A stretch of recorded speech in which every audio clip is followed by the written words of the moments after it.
Hello बच्चों, यहाँ प्रश्न है कि समीकरण x की घात 2 जोड़ में x जोड़ में b बराबर 0 के मूल tan अल्फा तथा tan बीटा हो तो sine square alpha plus beta जोड़ में a sine alpha plus beta cos alpha plus beta जोड़ में b cos square alpha plus beta का मान क्या होगा। देखिए, चार विकल्प दिए हैं। चलिए इस प्रश्न को हल करती हूँ।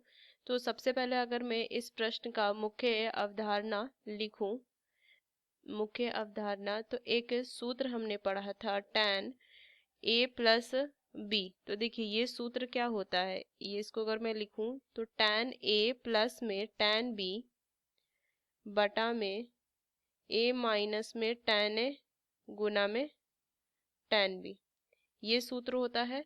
तो इसका इस्तेमाल करेंगे। चलिए इस प्रश्न को हल करते हैं। तो सबसे पहले अगर मैं देखूं, समीकरण दिया x की घात 2 जोड़ में ax जोड़ में b बराबर 0, जिसके मूल जो दिए हुए हैं tan अल्फा tan बीटा। तो अगर मैं मूलों का योग देखूं तो क्या लिखेंगे, ये हो जाएगा tan अल्फा जोड़ में tan बीटा पर ऋण में b बटा a होता है तो ऋण में a हो जाएगा यहाँ से, और tan अल्फा गुना में tan बीटा ये होता है c बटा a, तो यहाँ से बराबर b हो जाएगा। तो देखिए अब मैं इसको अगर लिखूं tan अल्फा जोड़ में बीटा, तो इसका सूत्र इस्तेमाल कर देंगे। तो tan यहाँ से मान क्या हो जाएगा, tan अल्फा जोड़ में tan बीटा ऋण में एक ऋण में tan अल्फा गुना में tan बीटा।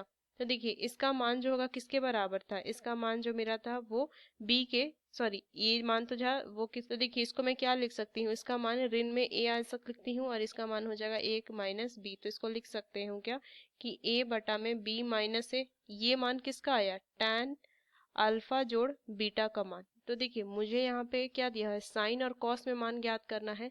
तो अगर मैं इस तरीके से एक त्रिभुज बना लूं, समकोण त्रिभुज जिसमें ये थीटा है, तो ये क्या हो जाएगा, इसका p लंब हो जाएगा, ये आधार और ये कर्ण हो जाएगा। तो अगर मैं लिखूं कि मुझे साइन में इसका मान h का मान ज्ञात करना है, क्योंकि ये तो a के बराबर है और ये b ऋण 1 के बराबर, तो h ज्ञात करना, तो h की घात 2 बराबर क्या हो जाएगा, a की घात 2 जोड़ में b ऋण 1 की घात 2 बराबर, तो ये क्या होता है, वर्गमूल a की घात 2 जोड़ में b ऋण 1 की घात 2, ये मैं लिख सकती हूँ, h का मान आ गया।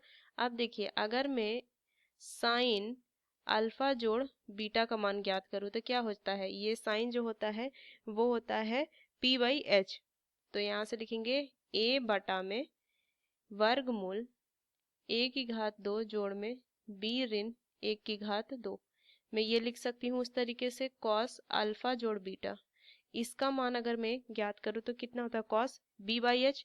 तो यहाँ से मान हो जाएगा b ऋण 1 बटा में वर्गमूल a की घात 2 जोड़ में b ऋण 1 की घात 2, ये मैं लिख सकती हूँ। तो बस चलिए जो हमें प्रश्न में दिया है अब उसका मान हम ज्ञात करते हैं। तो यहाँ से हमें दिया से लिखेंगे साइन की घात 2 अल्फा जोड़ बीटा जोड़ में a साइन अल्फा जोड़ बीटा कॉस अल्फा जोड़ बीटा जोड़ में b कॉस स्क्वायर अल्फा जोड़ बीटा, इसका मान हमें ज्ञात करना है। तो देखिए यहाँ से क्या लिखेंगे, ये हो जाएगा a की घात 2 बटा में a की घात 2 जोड़ में b ऋण 1 के पूरे की घात 2 जोड़ में a गुना में a बटा में यहाँ से कितना हो जाएगा, वर्गमूल a की घात 2 जोड़ में b ऋण पूरे की घात 2, ये लिख सकते हैं, गुना में b ऋण 1 बटा में वर्गमूल a की घात 2 जोड़ में b ऋण 1 पूरे की घात 2 जोड़ में b गुना में b ऋण 1 की घात 2 बटा में यहाँ से हो जाएगा वर्ग, यहाँ से क्या हो जाएगा, ये हो जाएगा a की घात 2 जोड़ में b ऋण 1 की घात 2, ये लिख सकते हैं। तो देखिए इसको मैं क्या लिख सकती हूँ, आगे हल कीजिए। तो ये हो जाएगा a की घात 2 बटा में a की घात 2 जोड़ में b ऋण 1 और ये पूरे की घात 2 जोड़ में a की घात 2 गुना में b ऋण 1, ये लिख सकते हैं।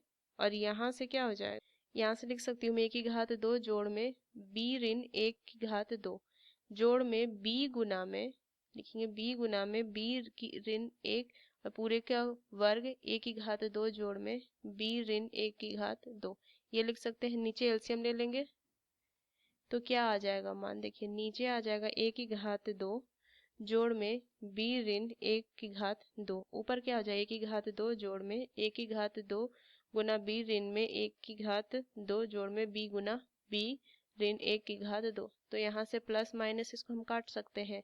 तो देखिए यहाँ से अगर मैं b ले लूँ बाहर तो 1 की घात 2 जोड़ में b ऋण 1 अरे पूरे की घात 2 बटा में नीचे क्या हो जाएगा 1 की घात 2 जोड़ में b ऋण 1 की घात 2। तो यहाँ से इसको मैं काट सकती हूँ तो मान जो आ जाएगा वो b आ जाएगा। तो मुझे यही इसका मान ज्ञात करना था। तो अगर मैं देखूं तो ये जो उत्तर होगा ये दूसरा विकल्प बी। तो इस मुख्य अवधारणा का इस्तेमाल करके मैंने इस प्रश्न को हल किया। आशा करते हैं प्रश्न आपको समझ में आया। धन्यवाद।